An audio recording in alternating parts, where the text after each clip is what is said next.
Jennifer, would you like to give us a Sure. presentation? So, as you may recall from the previous meeting, for those who were there, we reviewed the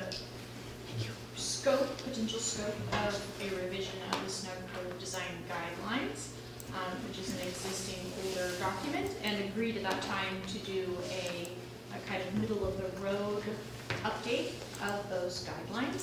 So pursuant to that, that's been now sent to council and will be discussed 1 week from today at the council meeting, and they will hopefully approve that general scope, which is a middle of the road review with a limited public engagement was the direction at that time. So in anticipation that hopefully council will approve that, I have begun work on the work program. So we're kind of looking at this a little bit early because we haven't yet gotten the for sure go ahead from council, but because this meeting was here and so that you guys don't have to come in again at another meeting, we just decided to go ahead and put this forth and go ahead and collect your comments on it. But really there should be a recommendation in the minutes to consider recommending that council approve this work plan, should they approve the scope, and then we can submit this to council with your comments. So that's the context of this document, which starts on page 6. So when you look there, you'll see the work program that our department has put together, and I believe you've had these documents for a bit, so maybe some of you have gone through it. But the basic idea is that this is a more detailed scope than what I had presented the last time that we spoke, and it includes in section B where it talks about the scope, what in particular that would include. So it would be the production of a revised Snug Cove design guidelines, which would have more clear criteria for what arts and crafts means, since we're continuing with affirming arts and crafts. It would indicate options and standards for applicants that would contribute to that arts and crafts field, that it would also follow current best practices for guideline documents. It would align with current plans or bylaws, or else recommend amendments as necessary to such bylaws, so we're not creating additional conflict, and also follow the current municipal branding standards.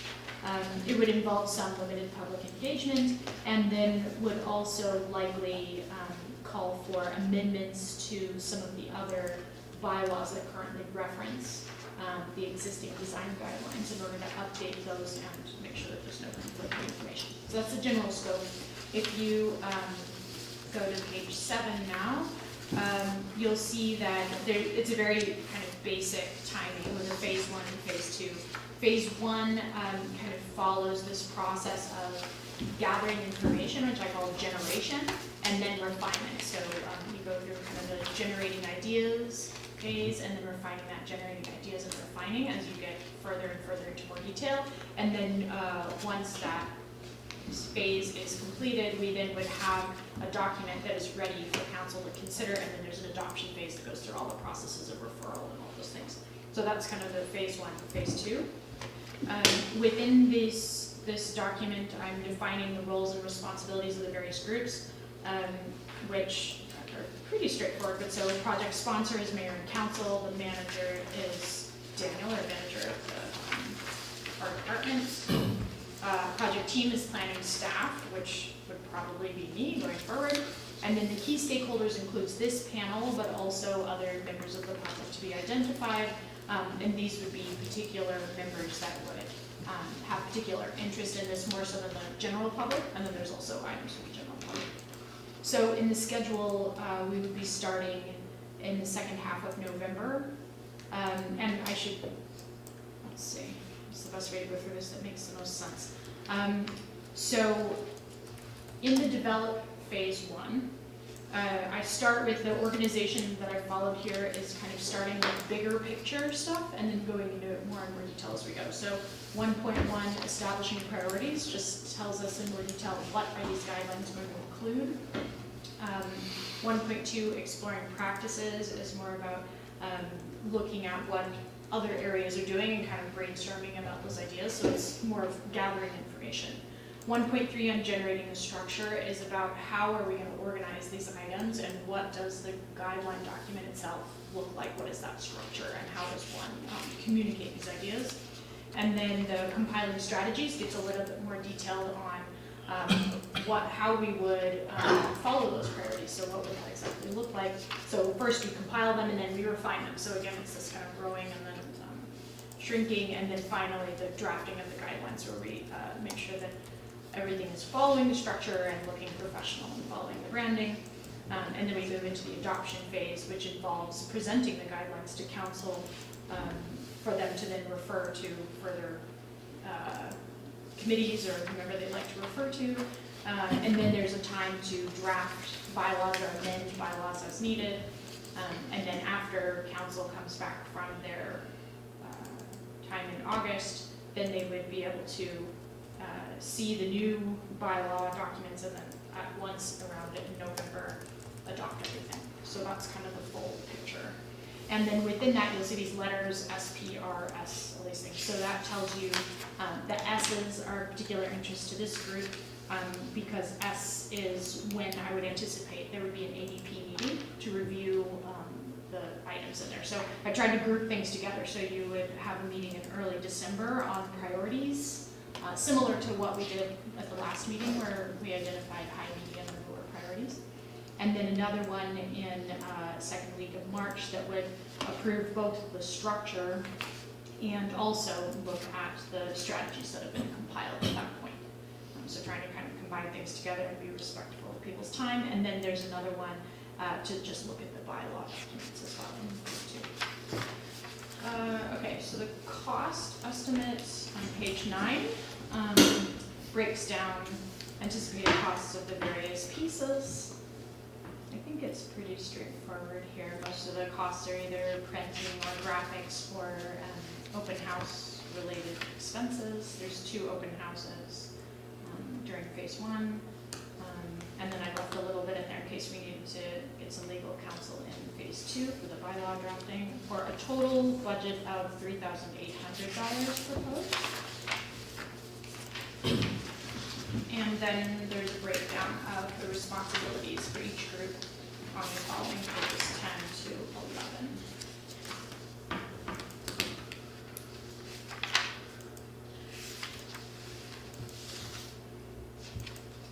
Any comments or questions on that? Any clarification?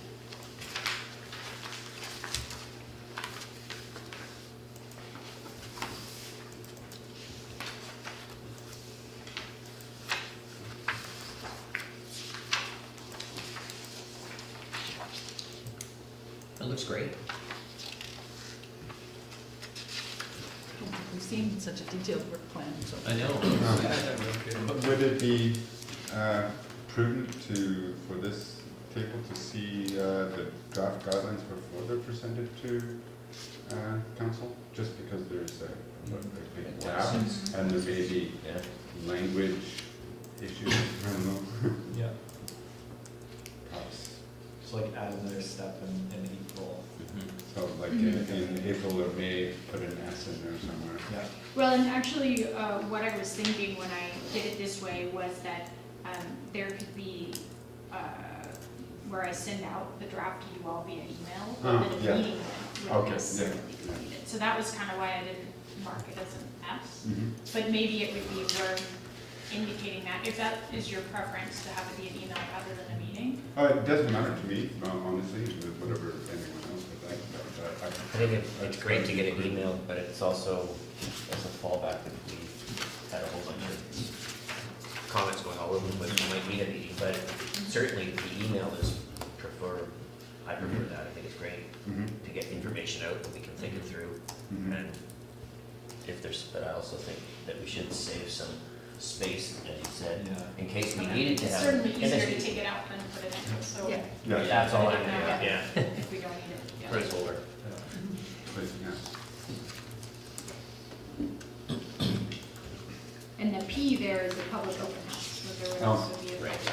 Perfect, yeah. And to be clear, this is the Snug Cove design guidelines, village periphery, or how far are we going on So is it- where is it going? Yes, it's primarily that, the design guideline document, Yeah, but then there's those 2 pages that are the Mhm. 2-page actual guidelines in the land use file as well, so one's a page for the revitalization area and one for the periphery, and so I think we would include both of those, but Mhm. primarily focus on that guideline document. Mhm. And update those 2 little well, that's, as needed. So the approach is basically like, we're definitely limited to within the periphery. Mhm. And then within that, right, we have some areas that don't really have any guidelines, then we have the core area and the periphery zone. Mhm. So right now, with sections 7.3 and 7.4 in the land use bylaw, it addresses each of those sections and then refers Schedule E only for the core area. Okay. So what we could consider possibly simplifying that and including both of those sections in the new guidelines, if that works structurally speaking, Mhm. so that it becomes more simple. It's like anything within this line is covered within this one Mhm. document, but that's not like a decision that has been made. no, it's just that We're we have been basically taken covering elsewhere before. The Right, we jump it up bits. Well, design as panel, referred- which remind was me, curious. Was Belterra part of Belterra, the we- periphery? Is, I don't know where it sits, but we got Yeah. we got thrown, that got thrown And at I us. think that was their decision to come to us, or was it? No. That wasn't their predates decision. me, but I would have guessed that was probably council referring it. Like, I think your terms of reference probably are, these plus other items that council refers. Mhm. There, So- okay, yeah, okay, thanks, that actually clarifies, Yeah. because we went, well, but, Yeah, Yeah. it's, this is Village. nothing like the design, it's not called design panel, but guidelines, but we like it. Yeah, and we did. And we give did actually feedback. say that and say, okay, fine, we actually reviewed their design guidelines and said, well, yeah, we follow that, we like Yeah. that. Where is the guidelines first given to a developer or an architect? Or when does he even know that he has to do this? Anytime that I talk to somebody, or we talk to somebody who has a property that's within, that's like part of the initial check, is like, okay, we'll check and say, okay, you're within the area, or you're within the periphery. So the example I think of is the area 1 of lot 2, that's just down the hill, the empty lot that's next to the museum that the municipality owns, that's put up for sale. So everybody asking me, it's on the list of saying, okay, it's in the periphery, so it needs a development permit, and these are the guidelines that you follow. So it's standard for us, any like initial meeting with somebody, is to say, your development permit area, these are the guidelines. I think it's an existing empty lot or Yeah, a existing building. yeah, right. But so most often we get them for empty lots where people are like, curious and kicking tires. And There have been situations where people have gone down the wrong path. Yeah. Some misunderstandings about what those guidelines meant, if they were just simply guidelines or if they were requirements.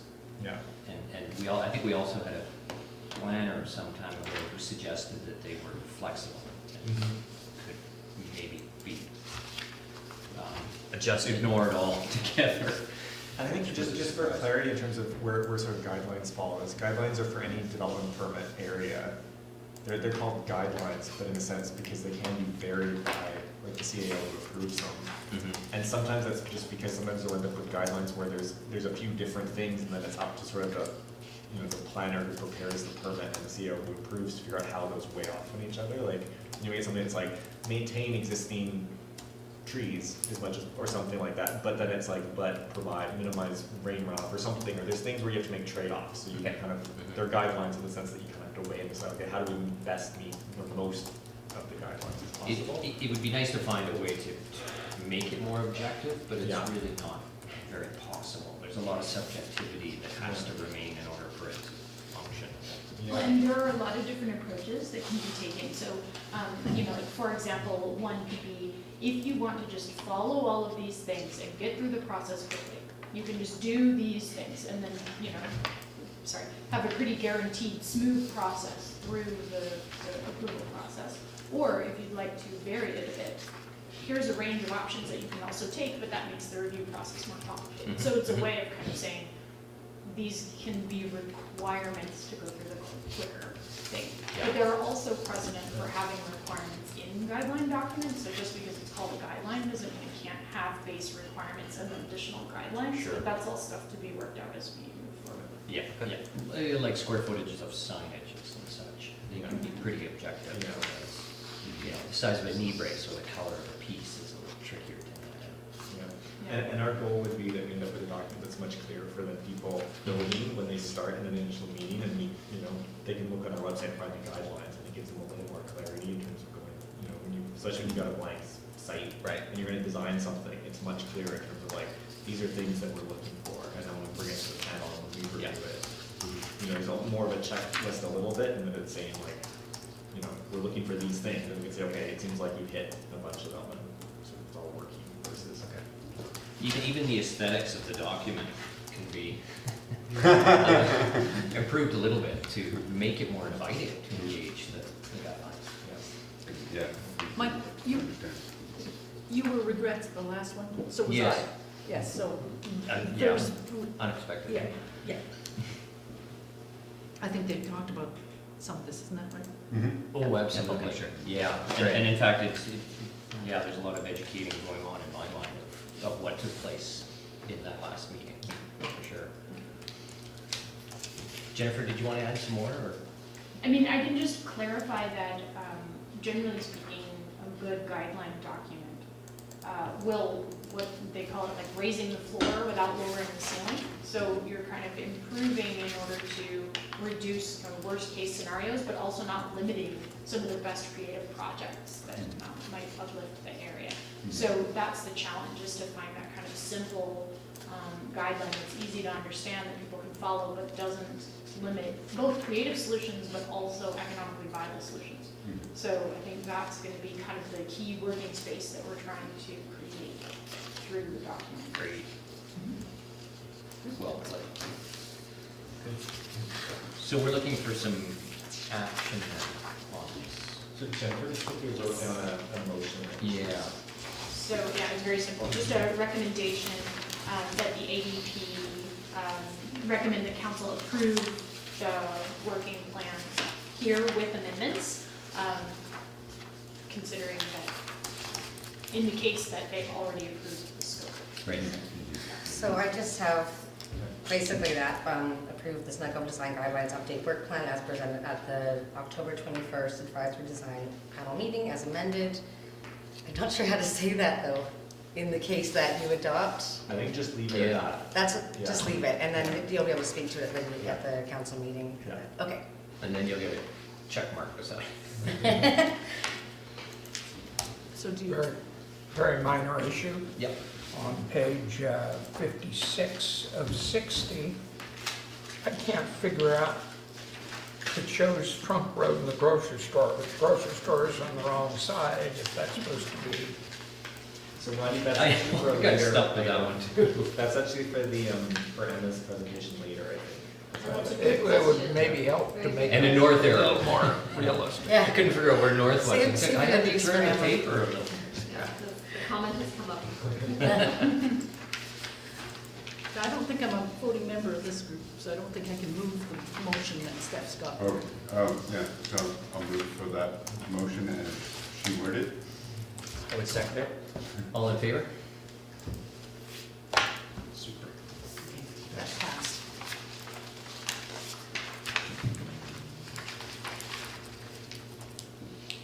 Item 5. Sorry, 4.2.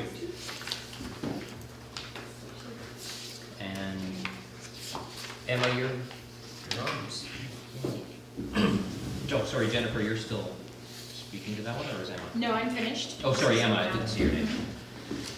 Have a presentation. I don't think we just came down, right? Yeah, they did better. That's, we all worried about it being white, but it worked.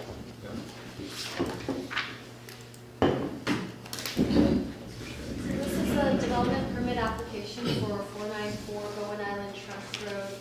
This property is located at the intersection of Bowen Island Trunk Road and Miller and Dorman on the northwest corner.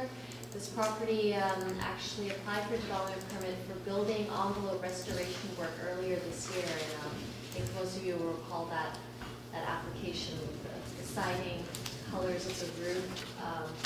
That application went ahead, but they removed the landscaping portion to allow for their tradespeople to start working on the building envelope while they looked for a landscaper to put together something to address the concerns of the ADP around screening on this site. So they haven't made any drastic changes, but they did take into consideration all the comments provided from the ADP previously. And just to refresh your memory, this is the existing landscaping with a number of existing trees. They're proposing to remove 7 of them, and this is the same as what they proposed in the previous application. All of these trees, the removal is supported by an arborist report, and they are considered hazard trees or just unhealthy trees. Their proposal now is quite simple.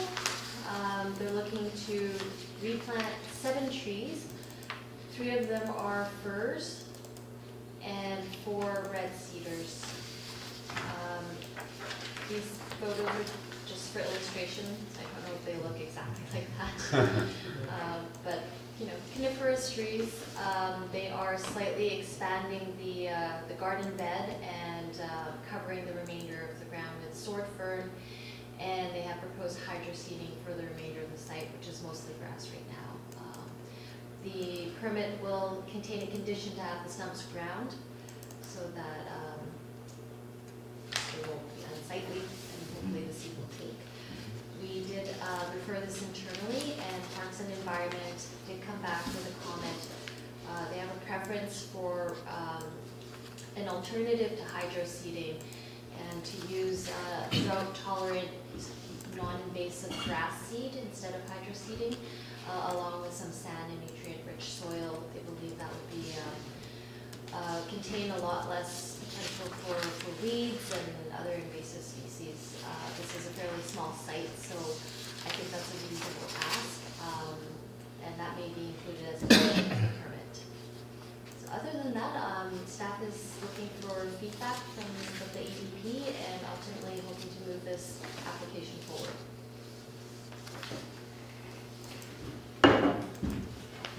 I'd like to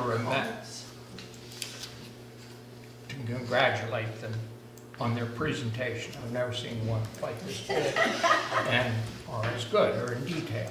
And the Burley boys did a hell of a good job, and I think they should be commended. What to expect in a landscape plan in the future? Yeah. And I'd recommend that we proceed with it as is. If we go to the sand and the grassy, I would like to make sure that they don't do it once. Make it, you know, have some kind of guarantee that there's a follow-up. I mean, it's like, okay, I can throw some grass seed, but if it doesn't take, or if it's... Yeah, I think isn't there a requirement in the guidelines for 1 year follow-up on the health and well-being of? Ground vegetation, I believe the guidelines call for 3. Do you remember 3 growing seasons? Even better, but it's even better. So that's my point. Yeah, well, that's what I was thinking. Yeah, I'm just not sure, can we hold security for that one? Yeah. Okay. Sure. Yeah, that can I be think maybe included. if we did. It's a really good point, David, because often these things just get willy-nilly. Yeah. And then forgotten about. You know, they plant the trees and the trees die. Yeah. Like, what do we do? Well, Speaking of trees dying, I was wondering about whether the referral to Parks and Environment, Bonnie, did say anything about planting cedars there. I just wondered how the cedars would do. I mean, the pines have done well. It's pretty dry, kind of. At the bottom of the hill, I bet they're gonna get a lot of water. Yeah. I You know, the asked cedar, her, they certainly will have water. yeah, I asked her specifically about the species, the fir and the red cedar, and she didn't have any problems. Okay. Good. Thank you. is there any potential conflict with the hydro lines, with those trees going in? I'm assuming they've placed them in such a way that they're far enough away. The reason for removing the existing trees was concern of falling on the hydro lines. Yeah. So I think they're not replanting with new trees that will fall on the hydro lines. Right. A lot of hydro lines there.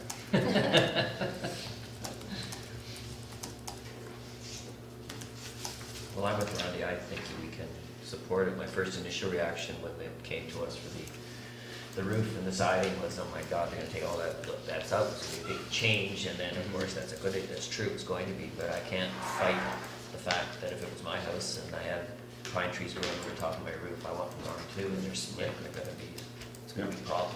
You should never have been got that tall to begin with. You know, they shouldn't have planted that species. So I support it. But especially with that we can look after the, I don't think we have to, if it's in there, we don't have to actually put that. Well, it will need to be specific in the permit, so I can Right. include that. Okay, well then, Yeah, so we should. like, I don't like the hydro seeding, I like what the alternative from staff came from, for it. Mhm. Okay. perfect. And the follow-up to And make sure, 3-year follow-up. a 3-year follow-up that they've gotta keep it going, that's great. And the bond that's being held to. Yeah, achieve we'll that. definitely have that listed as, yeah. Yeah. Great, of course it is Telus, so what's that? Sorry. So we have a motion. But also somehow when you're communicating, they did a really nice job. The building Oh, looks on the great. building. Yeah, it does look great. It worked. Yep. I mean, I was a little concerned, we all were with the Worried colors and about stuff. the colors and. It Yeah. worked. It just proved that we can adjust, can't we? Well, and it's sort of, the way I see it, it'll just be a backdrop to what grows there. Yeah. And maybe that's the intent. I know they don't want heat Yeah. build up, but also it'll just sort of fade and recede into the background. That's right, yeah. So, sorry. So- One more motion, so that's. So would this motion be something like that the advisory design panel support application DP 04219 as amended? 21. With, But the Oh, sorry, amendment- you've got it up there. Yeah, that the amendment, sorry, did you say that the land vegetation be maintained over time and that a 3-year bond be, is that what you said? It's the verb on, yeah. Three growing seasons, yeah, which I think is 3 years. I would say. Yeah. that a bond be retained is the The word. guideline. Until such time as Two 3 years expires. Yeah, I think it's 1 year. Such time as 3 growing seasons? 3 going Growing over. seasons. Yeah. Growing seasons. Yeah. Was there another comment? The seed type, That the the, grass type. Staff suggested that. Yeah, support the staff suggestion for grass seed instead of hydro seed. Native grass. Yeah, native grass. Bonnie's specific words were drought tolerant, non-invasive. oh, native, Yeah. Along with. Round. Yes. Sorry? Along Can't you with spray that out of a sand house? or- And Invasive. nutrient rich soil. grass, Yes. tolerant, Yes. yeah. Yeah. Okay, anything else? What else you got? We got that. I think that's it. That the panel support the application with the following comments, that land vegetation be maintained over time, and that a bond be retained until such time as 3 growing seasons pass. Sounds very Sounds good. Christmassy. That the ADP support the staff's suggestion of native non-invasive drought tolerant grass seed. As opposed to. Be hydro seed. planted as opposed to As hydro opposed to hydro seeding. Yeah. opposed Now- to. Just to be specific though, hydro seeding only refers to invasive grass seed. It's, Like, I think it's just a process, isn't it? no, it's usually, According to Bonnie, and I don't know anything about it, but what she told me is she's never seen hydro seed that does not contain invasives. Yeah, so it could be done in a way that's great, but not currently. Nobody's come up with a way to just spray decent seed. That just, for some Yeah. clarity there, yeah. And she said for the site, it would probably be more cost effective to just use grass seed. Yeah. and he said something about topsoil and stuff too. Maybe that'll go along with it. We don't But have to if put we're everything in here. Sand and such for I'll drainage. do, because you could spray hydro seed in anything. I had an old Land Rover that got sprayed in the roof for 6 months. So, Well, if they weren't gonna do any top dressing to the grounds after they fixed it, I mean, it's sort of, shouldn't we require them to Put in have good this- soil and sand and a good mixture? Yeah, Yeah. Otherwise, it's a Whatever it waste is. of energy, right? Yeah, yeah. High Uh, I'll specify. yeah, okay. with, yeah, all the details in here. I don't think so. Okay. That the application be supported with the following comments, that the land vegetation be maintained over time and that a bond be retained until such time as 3 growing seasons pass. And that the staff's suggestion is supported of native, non-invasive, drought-tolerant grass seed be planted as opposed to hydro seed. I will fix that. Great. Did she say native? It's non-invasive. Yeah, don't take out the word native, I think. Yeah, don't bring it Okay? up. Yeah. Non-invasive. Well, it's Yeah. hard, Yeah. yeah. It is hard. Mover. We have a motion to move this forward. Yes, we do. Let's move this forward. Seconded. All in favor? I'm gonna look up and see if I should be voting Do not. no. Not, thank you. Not this time.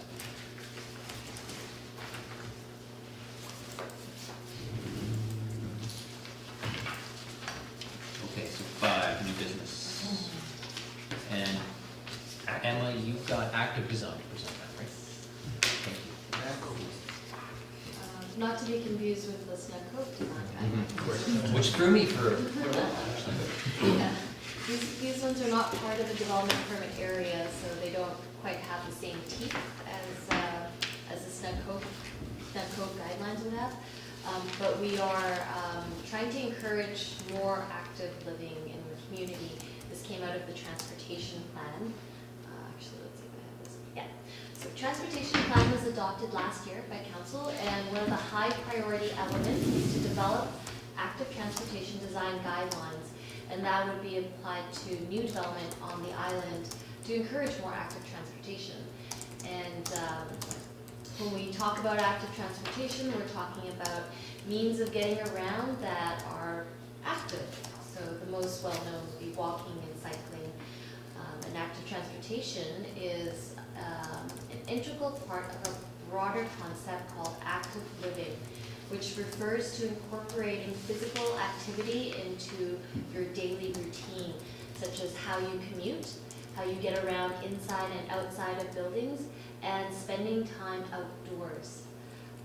This is an emerging field of design that applies to the built environment, designing it to facilitate and encourage more active living in your community.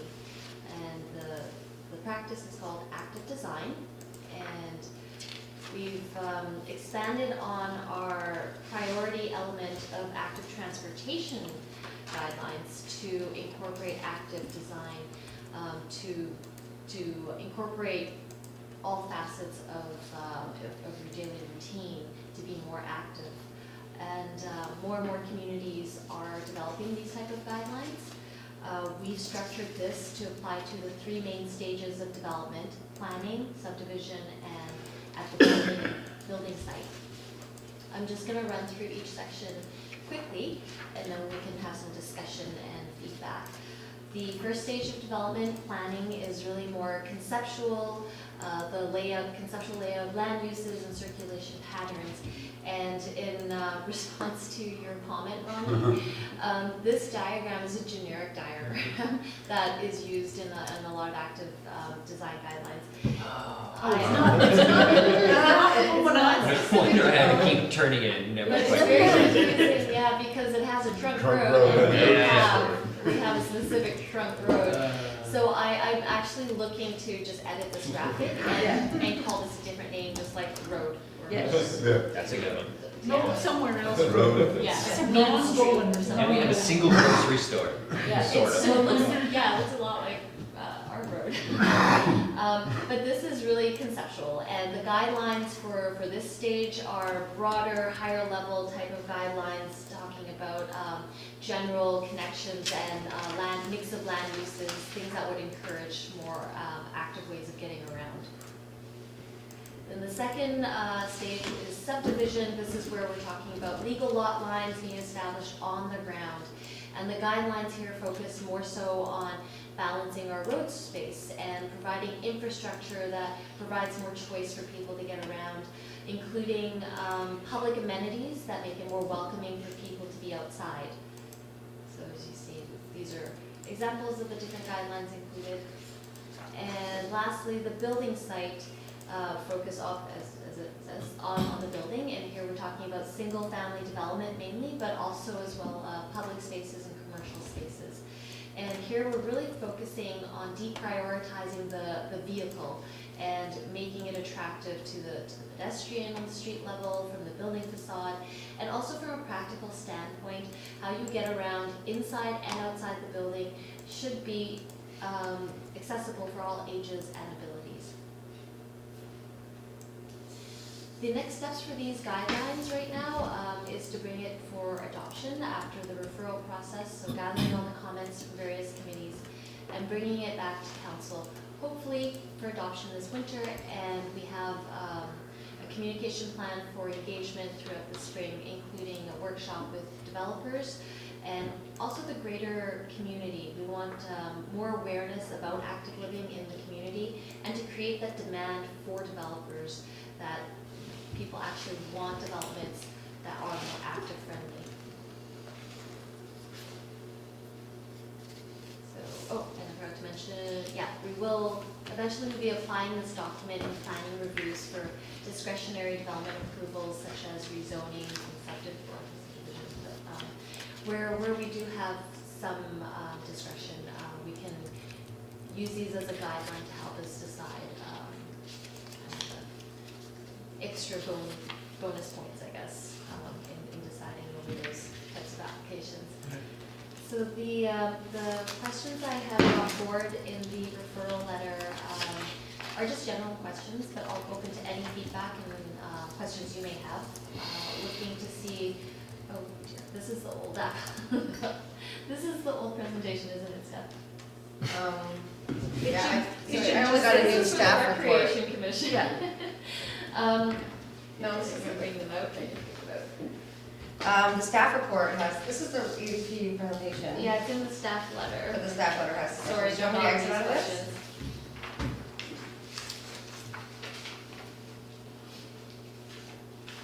So page 50.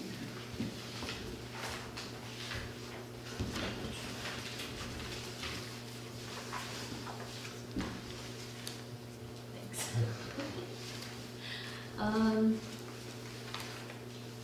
Yeah, so I think the focus was really on getting your feedback on the design aspect. There's the 4 key design areas covered in these guidelines. And those are on page 5 of the guidelines, but in your package, I guess it's page.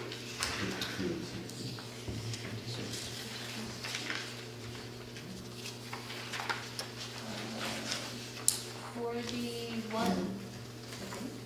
41? Yeah, page 41 in your package. This one? Yes. So you see, it talks about key design areas, trying to cover all those main aspects of design that a developer would be able to apply these guidelines in. The building, site and design, parks and open spaces, development patterns, and transportation and mobility. These different design areas are applied at all 3 stages of development, and you'll notice in each of the guidelines it'll show which of those design areas are applicable with those little icons. So we're trying to cover all the different ways that people can look at the design of the built environment. So trying to cover everything from the building site, so smaller scale, all the way up to the larger development pattern, covering things like the open spaces, the public areas, to the circulation patterns. If there are any additional areas you think are very important for this type of design, open to that as well. Or if there's any other additional opportunities. I don't know if everyone's had a chance to go through the guidelines. Did you make mention of wayfinding? You know, signage and...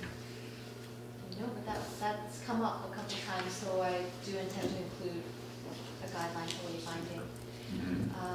More so at the subdivision level, Great. yeah.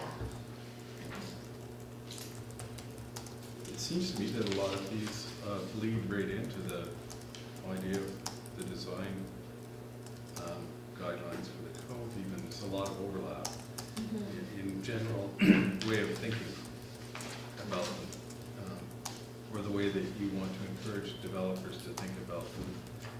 And I wonder too if in the ultimate enactment of these things, if the owner should maybe be put on the developer to show specifically how they've met, how have they complied with these guidelines, which will of course oblige them to read them and study them, rather than just put the onus on them. Yeah. In the development permit process. Yeah, so they, like I said, it's not part of the development permit area, but we did put a checklist at the back of the guidelines, so that it's pretty easy. And this is half size, 2 pages printed. Yeah. But the checklist was meant to be very easy to use, just so that you could check off all the design areas and then list off the specific guidelines that you've applied to your development. And then there's also the column, if you weren't able to apply any of the guidelines, like what else have you done to address the intent of that design area? Yeah. So it's not mandatory in the development process, but like I said, we are hoping to incorporate this into the review process, especially for discretionary. So I can understand that like this, it's not for the development preliminary, you don't have to follow it. But you could, as a matter of process, have them complete a checklist, which would hopefully initiate them to look at it. Is that enforceable? We definitely like for subdivisions, like if this is an adopted thing, somebody can talk to our urban officer as part of the process, and like a subdivision and say, okay, you know, like, Here's the list of things. yeah, This is one of them. this is what we're looking for, Yes. are these things. That's Uh-huh. Yeah. Yeah, and this does speak to, it's consistent with the subdivision servicing bylaw, which has a whole section on transportation and like being consistent with plans and like the objectives of active transportation. So there is a connection there. And therefore probably the OCP too. Yes, definitely. Yeah. Because it feels like, you know, if someone is intimidated by the OCP, this is a lot more accessible and has more facts, images. It's quicker for a developer to digest this. And more applicable, like, Yeah. real examples, whereas the OCP is more conceptual, yeah, higher level. Driving. That was really the intent of the document, was to make it easy to use and applicable for Bowen Island. You'll notice a lot of the pictures are actually from Bowen. Yeah. Yeah. They all should be. You're gonna wanna make her, get her to make a new generic connect car for you with Trunk Road and the grocery store actually where they should be. Yeah, how about an actual Snug code? Well, the trouble Yeah. is, because all the other photos look so Bowen, Yeah, that would throw people off. that it might be a distraction for them. Yeah, I would definitely have to edit that one, got a lot of comments. Can I say something? Yeah, I'm just really happy to see I'm looking at the package, well, it's page 8 of the guidelines. You've got recommended resources for subdivision, so I can see the little list in blue down here at the bottom includes the OCP and the age-friendly report, which goes back a ways, but it included benches and, you know, a bunch of things that had to do with could people come to the Cove and get around without their car, and things like that. Do you have is there anything in here about, I didn't look at it in detail, about public washrooms? I'm just asking because it's a, Not specifically, no. all right, well, I just wanted to put the questions in the group here because it is, we've got not only residents but tourists to think about. And if this is about active design, I think people think about how much time am I going to be Well, out I there. take that back, it does mention, for the building stage, Yeah. under multifamily commercial public development, Yeah. 3.7, public amenities is ruled in there. Provide amenities such as seating, drinking fountains, restrooms that encourages people to walk more often and for longer durations. Good, good, thank you. And that's also covered in the buildings. Covered where? Building code, I know, but there's been concern by some of the businesses in the Cove that they get tons of tourist pressure that they never designed for, or Mhm. like the Ruddy. Everybody tells people, go to the Ruddy. Well, we're lucky that we have a ferry in that sense, Yeah. because there is a bathroom that Yeah. comes with them. Anyway, it's just because But- I was in Europe recently and everything's sort of designed around, makes it easy for you to spend lots of time in the village core, walkable village. It's Anyway, a that common was all. problem. Jeremy? Just as a thought experiment, what does it mean if somebody comes up with a proposal and it doesn't comply in any way to any of this stuff? What kind of weight then does the document carry? Well, that's why, I guess, two things to address a situation like that. Hoping that the public engagement following adoption, so we'll get these professionally printed along with some promotional materials, will help to kind of shift that public perception around this type of design and make it more attractive to developers. But mainly, our main leverage is really in discretionary approvals. So where they're coming to us and looking for, say, an upzoning or something like that, we can point to this and be like, you have to make some effort here to show us, But if they're not but you're right, Jeremy, if the developer's not asking for anything, you just said, Oh, and outside of Snug Cove. Yeah. Design yeah. periphery, I right? mean, I think our most common development is a single lot, single family house. Right. Yeah. And if you meet all the regulations, you don't need to meet any design guidelines. Yeah. So that's where the public engagement is really targeting the community, the people that are going to build the house, buy the house, to have a better understanding of their options. And a lot of these things aren't onerous, people are already doing them. Right. It's just to have an understanding of what they need and how you can bring them together on your site. And people might not have thought of something that they could incorporate that the document would lead them to. Yeah. Raising that floor. Again, though, I mean, I think in the last meeting we had here, it was made, the comment was made that there's an importance in having these things front and center before people start devoting a lot of energy to designing something, but that they basically have a package or portfolio of things. This is the kind of things that are going to help to advance your proposal or your approval. Anyway, this is the way we hope to approach things, and so that you're not sort of going back and saying you didn't read the guidelines, and therefore we're going to reject it. It's just like as we said in the last meeting, it is so hard to say no to somebody who's just spent $1 gazillion on something, even though it's in no way conforming at all to the application.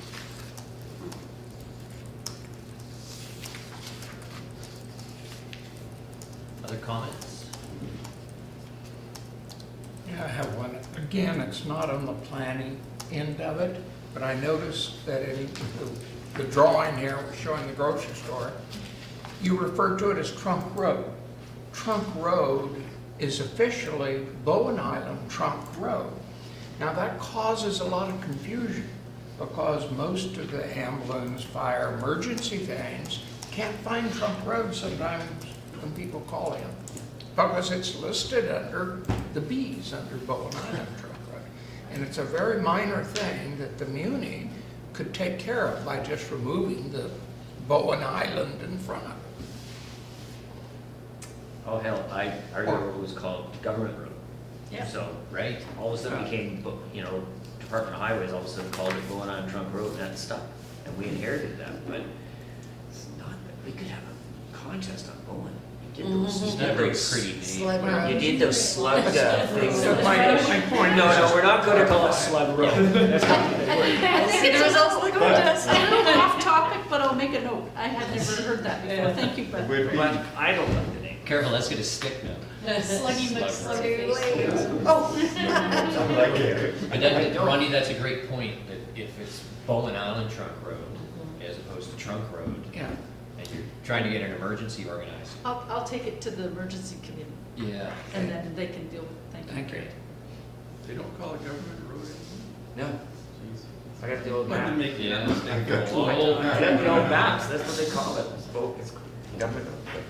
And so when do you take emergency? What's the big deal about changing the name other than everybody's address and paperwork? So I'll leave that alone. Once things are on a map and gazetted, it's a different thing.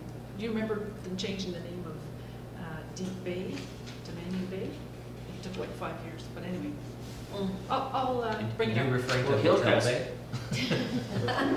I mean, so Hillcrest used to start at, off Miller and continue on. And then somebody, if you look at a map, it goes Eagle Cliff Road. So that's why it's called Cliff Road, because someone put Eagle Cliff Road. Because it zigzagged around there. I always That- wondered. That extension up there is called Cliff Road. Because it said on map Cliff Road, but really it was Eagle Cliff Road. The irony. So whatever we can do as the advisory design panel in our, in our graphics, right, to make it all clear. Well, yeah, that's the other part, yeah. By all means, anybody feel free to send me suggestions like this offline too, and I'll take them. Perfect. Perfect. So I feel like, Wording. well, just a lot of the comments I was hearing were kind of answered with that will happen at the subdivision level. And, or that's already in there, so I've got wayfinding, I've got overlapping with the guidelines, easier than the OCP, there should be a checklist, should all be front and center, public washrooms are important. Is there something you want in the recommendation? Edit that truck road graphic.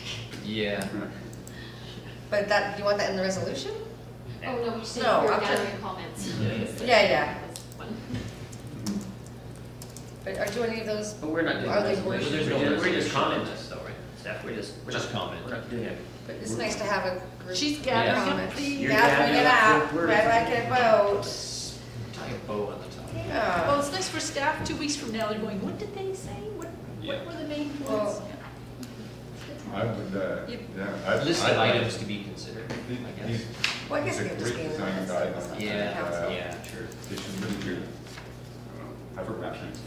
They should be what, sorry? Have They more should teeth. have more teeth than just, Ideas. ideas. Okay. If I can speak to that, Mike. Yep, sure. It's possible that the advisory design panel would recommend to council or to staff that, that these become, I don't know, development permit guidelines for a whole Snug Cove Village area or some bigger project. Oh, But that would be down the road, and I don't think know it how already we would is. do it. Yeah. Well, for the, for Snug Cove it is. First, But but, beyond the periphery, yeah, oh, there's nothing. no. So if a big development was happening somewhere that was zoned commercial, the right And side what's of the, those how big is the 6 big development? When you're saying it's single, you know, is it 2 lots, is it 10 lots, is it 100 lots? And then Yeah. do we trot this out and say, oh, you've got to, because you're big, you've got to follow these extra rules, so these extra ideas. No, I think you need to like institute this for the whole island. No? Too broad. It's great ideas, Isn't that what it's especially for? feels This is great. for the whole island? It's for the No, whole but island. it is good ideas, it's not law, correct? Yeah. It's and- only, This it's is only what a I've got, it's not requirement. law. Yeah. The only requirement is to fill out the checklist, so far. So far, but Yeah. that's why I think the public engagement component will be very important to help drive the usage of these guidelines. Yeah. But as far as development permit areas, that's under the local government act, but we can, the reasons. I don't think active transportation. We could, we can do form and character, right? So form and character, in this case, the form and character is design. Okay, fine, yeah. Other cities. So I mean, yeah. Other places They do could, it. like a council set up, you know, like the Grafton Lake development, next phase would be a development permit area, council could do that. I also see, as I said, that these, they're We like them. enmeshed with the whole concept or approach of the revised design guidelines. I mean, they're all of a piece, really, to me. When I read through this, I see the same way of approaching things. And that seemed to have been the thing that we wrestled with in the last meeting, was a lot of it was about, it's not copying arts and crafts, it's the way of approaching design in the way that arts and crafts approach. It represents a body, a way of thinking about design principles that is very similar to this. I think that's what we're trying to get at, as opposed to just replicating arts and crafts per se. So, I have I'm back on page 5 of the guidelines again. At the bottom there, you have universal design, which is great, and then you describe complete streets. A couple times I've had people say, you can't call it a street on Bowen. Streets are for cities, roads are rural. And I just thought, if you want to avoid some pushback or distraction, again, you may want to put in a few words about, on Bowen we have roads, you know, because we don't have streets, do we? but they're ugly. All I mean is if you don't, the people who might be more traditionally rural development minded, single family minded, who might be looking at these guidelines with suspicion as being citified or urban. The words streets, anyway, roads are more rural. You might find more welcoming reception of these ideas if we get more rural language. Streets have street lights. Roads have road lights, which we never hear about. Well, the first sentence of that blurb actually says the words road or street are often used to refer to the space that individuals occupy. It's fine. Is that- It just, because it says complete streets, and I know that as an urban As a design. concept. Yeah, all I mean is a very general kind of, the more you can soften up the city stuff or inject more rural as Do we- well as city stuff. Do we have any Jones Street or? I don't know of any streets. I think there might be one, and this is why somebody was saying, how come that got called a street? And I don't, but it might be said. There must be one somewhere. You would know, you know the whole map. I can't think of the I can't street. think of one either. No, Which, what? I thought it was like up in Headwaters, is it Athletic? No, that's Athletic Drive. Anyway, it's somebody, maybe somebody saw it on a draft and it got changed, but I remember I got some reaction, and this was years ago before I was in council. That's funny. What do you got there, Steph? So, do you want a recommendation for council? Sorry, I thought, A general support would be good. okay, to council? Okay. That the advisory design panel recommend that council adopt the guidelines? Support, Endorse? endorse. Okay, the advisory design panel support the guidelines? Sorry, I was not clear on that process.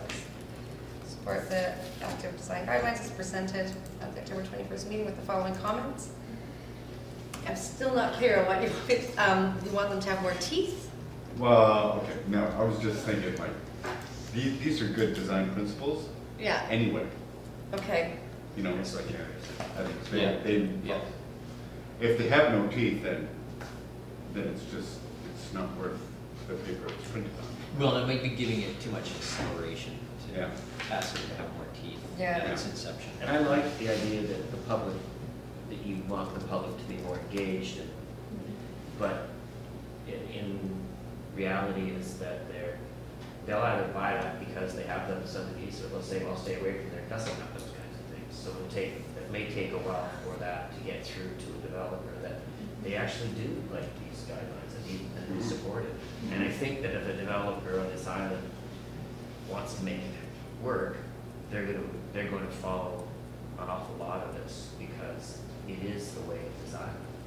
And I mean, you can't even believe how far we've come since Department of Highways used to be the grouping officer for both. You know, that kind of road. Well, Yeah. one of the things that maybe, if you can't actually push the enforcement of these things, then something about to encourage compliance would be to have this front and center in some way presented to developers. I don't know how you would word that, that it be. Positioning? um, Yeah, its accessibility be mandatory accessibility. There will Something be, like that, I there don't know. will be a quiz, Snug. There will be a Yeah, exactly.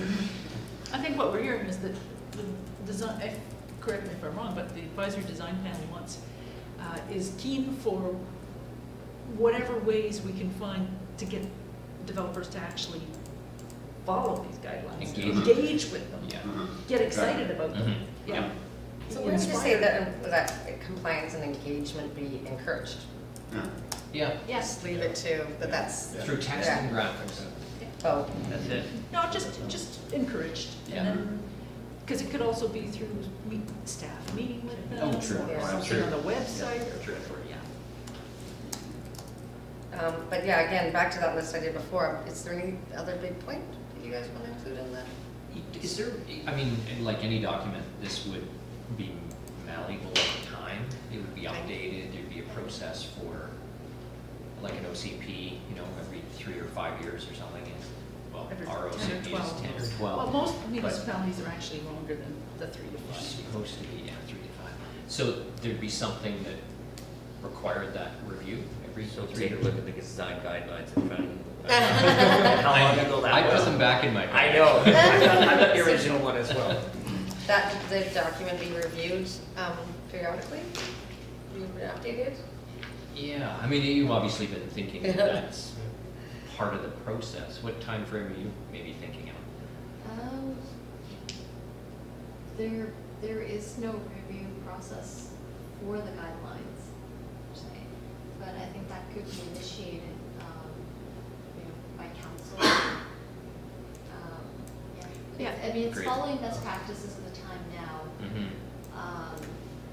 and it came out of the transportation plan, which did not ask for it to be a living document that we revisit. The transportation plan covers 20 years.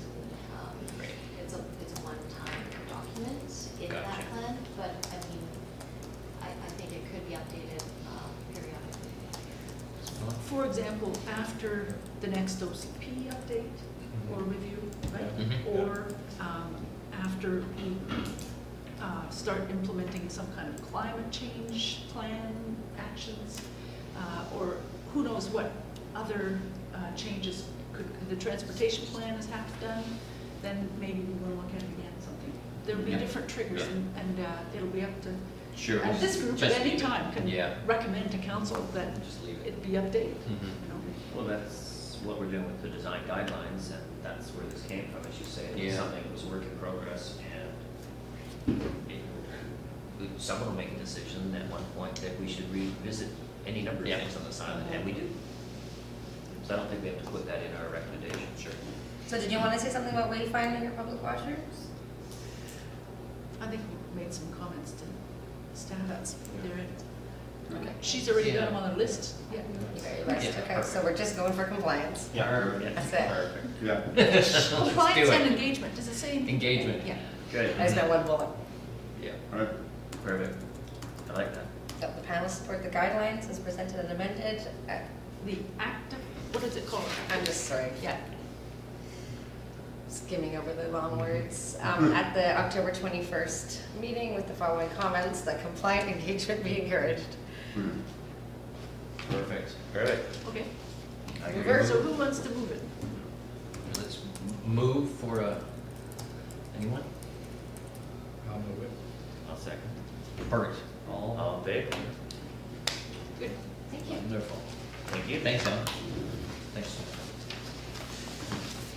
Great. It's good to see those. So we just have to, So we have next meeting date to be determined, and it looks like the work plan that the design guidelines has an early December meeting. I don't think we have any application. So that's probably our next meeting time, unless something comes up before then, we'll schedule, but if not, we're looking for early December. Super. Anyone So move? this date works, I that move to like, adjourn. oh, early December. Second. Second, all in favor? Yeah.